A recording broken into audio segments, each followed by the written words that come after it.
राम जी, हमारे इस समारोह के चीफ गेस्ट आदरणीय फड़ौदी विधायक पब्बा राम जी,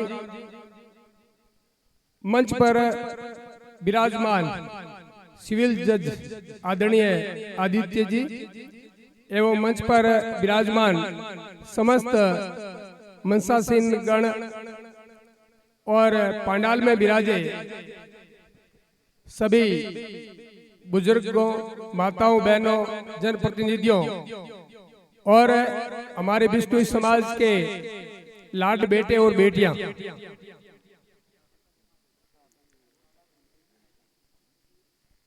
यहाँ की जो आयोजन समिति है, आयोजन समिति के अध्यक्ष जी, सचिव एवं आयोजन समिति के तमाम कार्यकारिणी के मेंबरान का भी बहुत बहुत आभार कि आपने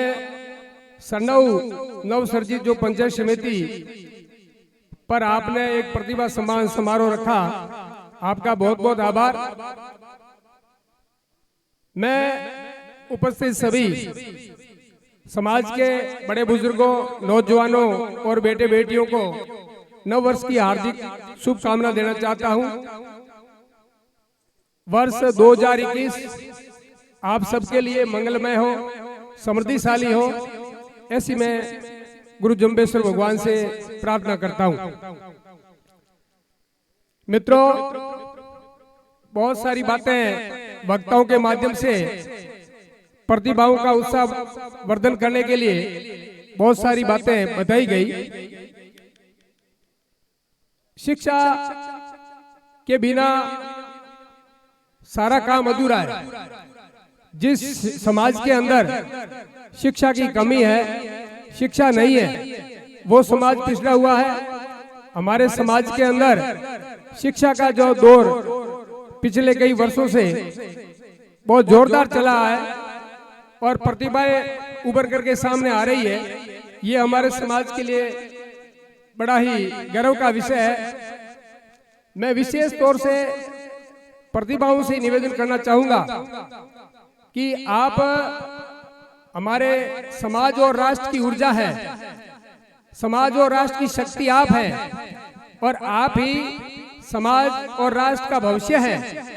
इसलिए आप वर्तमान में जो सम्मानित हो रहे हैं, आपकी उपलब्धि है, आपने उपलब्धि हासिल की है, इसलिए समाज आपको सम्मानित कर रहा है।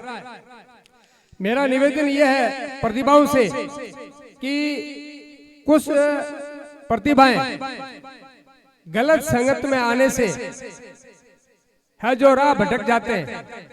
इसलिए मैं मेरे समाज के लाडले बेटे बेटियों को कहना चाह रहा हूं कि आपका जो लक्ष्य आपने तय किया है, उस लक्ष्य को जब तक प्राप्ति आप नहीं कर ले, तब तक आप चैन की नींद में सोए।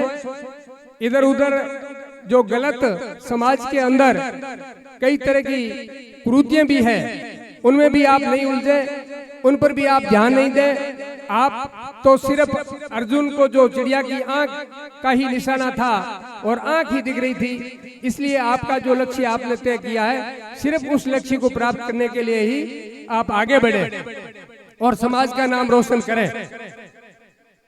मनुष्य के जीवन में अगर शिक्षा नहीं है तो सारा अधूरा है।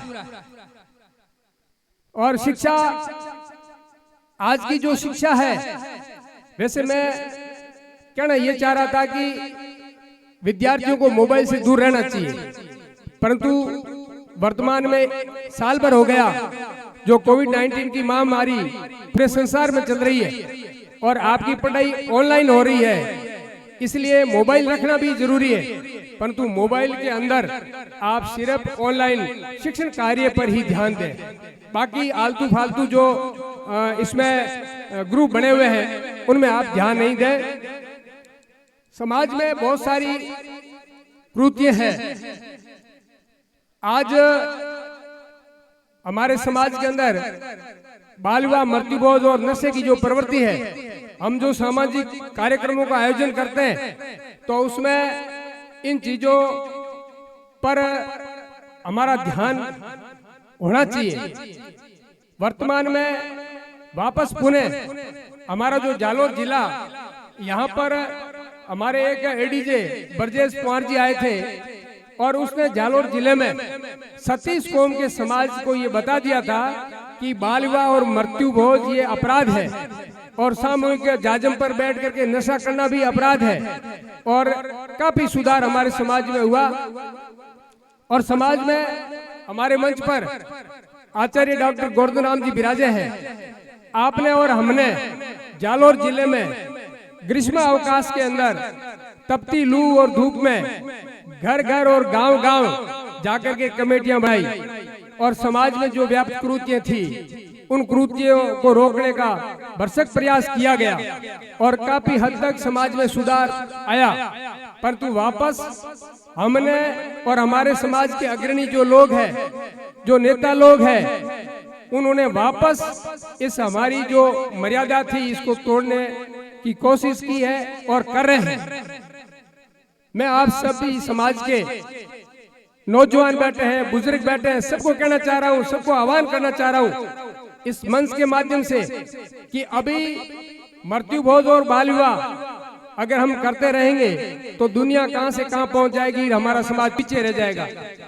एक तरफ तो हम इन उभरती हुई प्रतिभाओं को सम्मान देते हैं, सम्मान कर रहे हैं, और दूसरी तरफ हम इनका बाल विवाह में इनको उलझा देंगे और बचपन में ही इनको बंधन में बांध देंगे तो इन प्रतिभाओं का क्या होगा। जरा सोचिए कि हमें हमारे समाज को आगे बढ़ाने का काम करना है तो ये बाल विवाह, मृत्यु भोज और नशे की जो प्रवृत्ति है इसको रोकना होगा। मित्रों, अभी वर्तमान समय में बहुत सारे नशे आए हैं। इसमें का रोग है, एमडी का रोग है, पता नहीं कई तरह के रोग, हमारे नशे वाले रोग यहाँ समाज में व्याप्त है।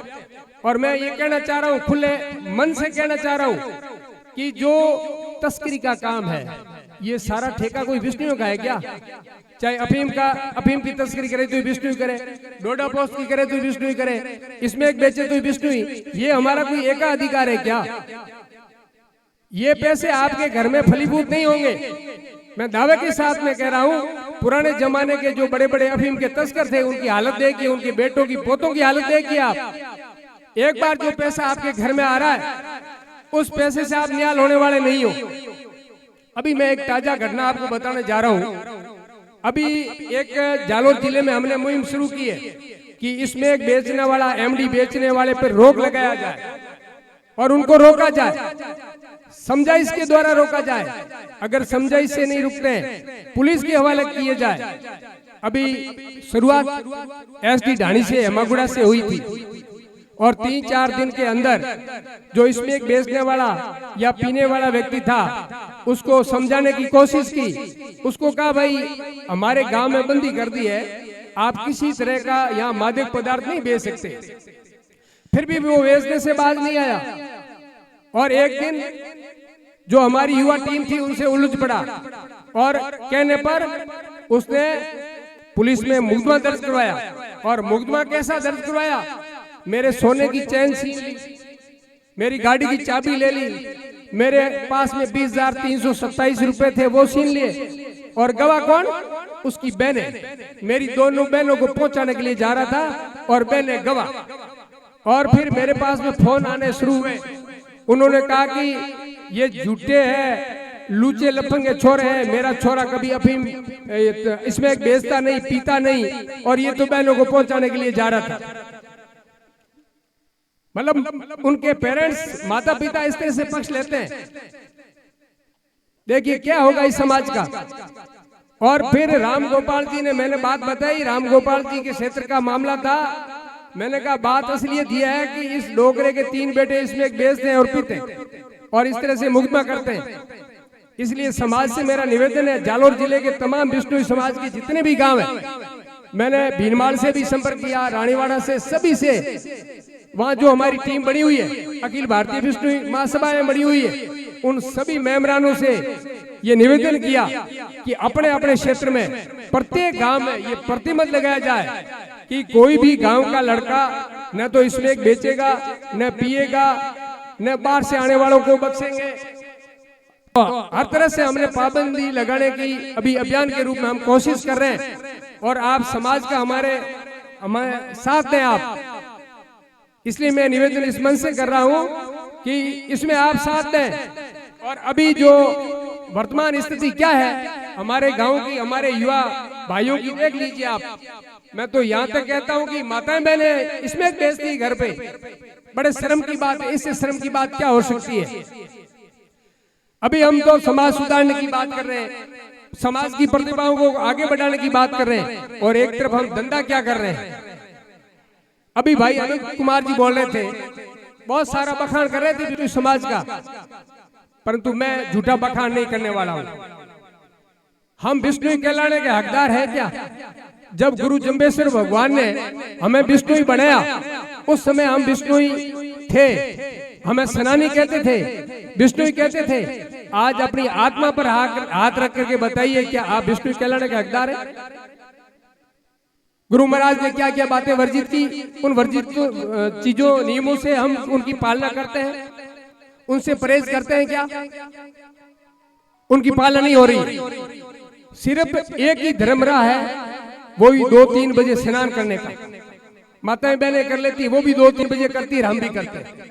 और युवा तो करते ही नहीं है, जींस वाले तो करते ही नहीं। जींस पैंट जिन्होंने पहन लिया वो नहीं करते, क्योंकि जींस 15 दिन तक मेला ही नहीं होता है, वो करते ही नहीं। हम बिष्णोई कहलाने के हकदार नहीं है मित्रों। मैं आपसे हाथ जोड़ करके निवेदन करना चाह रहा हूँ कि मूल बिष्णोई बने थे वो वापस बढ़ो। ये नहीं कि वो तो अनपढ़ थे, वो थे, ये भी कहने लग जाएंगे। अभी आज मैंने व्हाट्सएप पे देखा घूंघट के बारे में चर्चा हो रही है, घूंघट प्रथा ठीक नहीं है। अरे एक घूंघट की बात कर रहे हो, इसमें पी रहे हो, जर्दा खा रहे हो, डोडा पोस्ट पी रहे हो, और घूंघट की बात कर रहे हैं।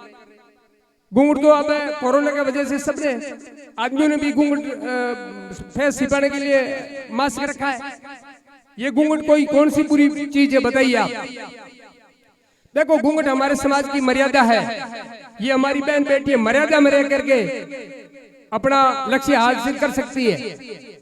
और खुला मुंह होने से क्या है, उससे क्या ज्ञान ज्यादा आता है क्या?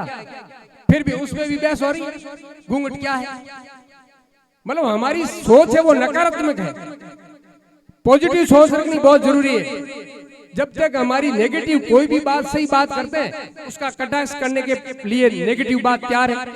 भले आप व्हाट्सएप पे बहस कर लो या मंच पर कर लो, कहीं कर लो, आलोचना के सिवा कोई। और जाम्बे जी महाराज ने कहा निंदा नहीं करनी, और निंदा तो हम लिए हुए बैठे, जेब में डाले हुए बैठे, कोई बोले तो उसकी निंदा कर ले। दूसरा ये जो युवा लोग है मेरे भाई, ये मोबाइल जो नई तकनीकी का जो मोबाइल है ये सिर्फ बिष्णोइयों के लिए निकला है क्या? मैं आपसे पूछना चाहता हूँ, ये बिष्णोइयों के लिए नहीं है। आप देखिए 36 कौम इस दुनिया के अंदर रह रही है, हर समाज रह रहा है। आपने इनमें ग्रुप देखे हैं क्या? कड़बियों के, राजपूतों के, बड़ियों के, ब्राह्मणों के देखे क्या ग्रुप है? कोई ग्रुप बनाया हुआ देखो आप, बताइए मुझे। ये युवा लोग बैठे सिर्फ बिष्णोइयों के ग्रुप है। मैंने कोई नव वर्ष की शुभकामना दी, 36 कौम लिख दिया, और किसी भाई ने कटाक्ष किया, भाई साहब ये तो बिष्णोइयों का ग्रुप है। अभी आप जो प्रतिभा सम्मान समारोह में जनप्रतिनिधियों को सम्मानित कर रहे हो, क्या ये बिष्णोइयों से ही जनप्रतिनिधि बने? क्या 36 कौम ने आपका साथ नहीं दिया क्या?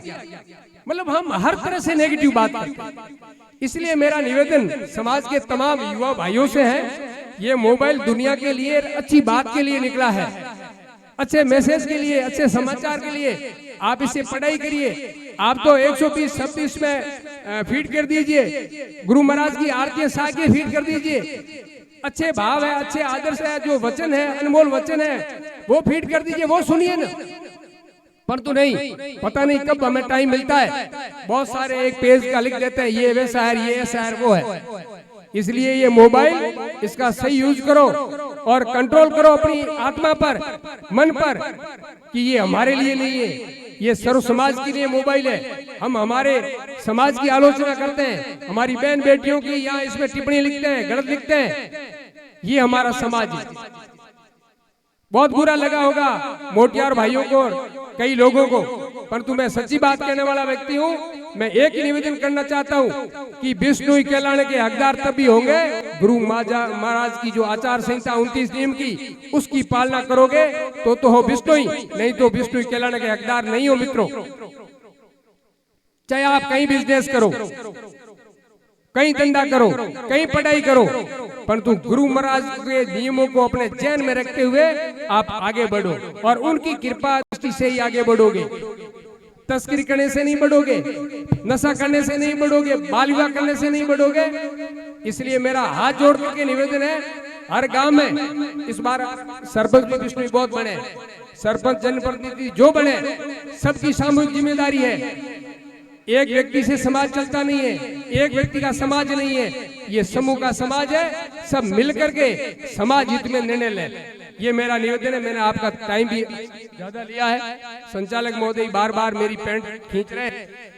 मैं एक ही निवेदन आपसे करना चाह रहा हूँ, हमारे बीच में जो यहाँ विराज रहे डॉक्टर गोवर्धन राम जी, बड़े ही मतलब खरी बात कहने वाले संत है तो आप है। चाहे नशे की बात आपको पाल देंगे, पहले आपकी परीक्षा लेंगे। ऐसा कोई संत नहीं है जो आपकी परीक्षा ले। मैं आचार्य गोवर्धन राम जी का बहुत बहुत आभारी हूं कि समाज सुधार में जितना आप सहयोग कर रहे हैं, इस तरह से प्रत्येक अगर साधु कर ले तो शायद हमारे समाज में कुछ प्रतिशत, ज्यादा नहीं, कुछ प्रतिशत जरूर कुछ सुधार हो सकता है। और आप जो बैठे आज इस प्रतिभा सम्मान समारोह के दिन पर, आप जो बुजुर्ग लोग बैठे, मोटियार भाई बैठे, आप दृढ़ संकल्प लें कि मैं नशा नहीं करूंगा, करता हूं तो छोड़ दूंगा, और गुरु महाराज के 29 नियमों की जो आचार संहिता बनाई है उनकी पूर्ण रूप से पालना करूंगा।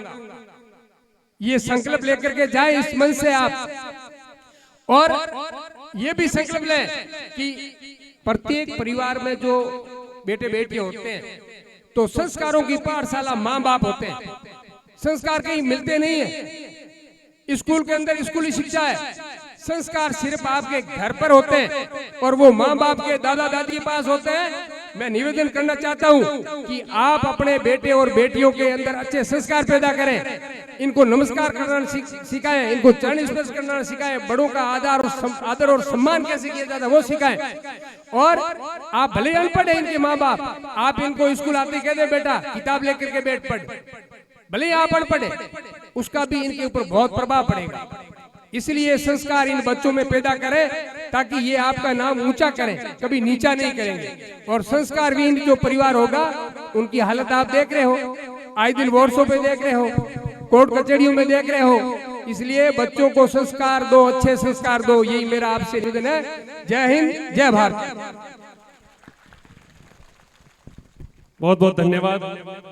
अखिल भारतीय विश्नोई महासभा के जिला प्रधान जी ने समाज की जो ज्वलंत समस्या है उन पर प्रकाश डाला।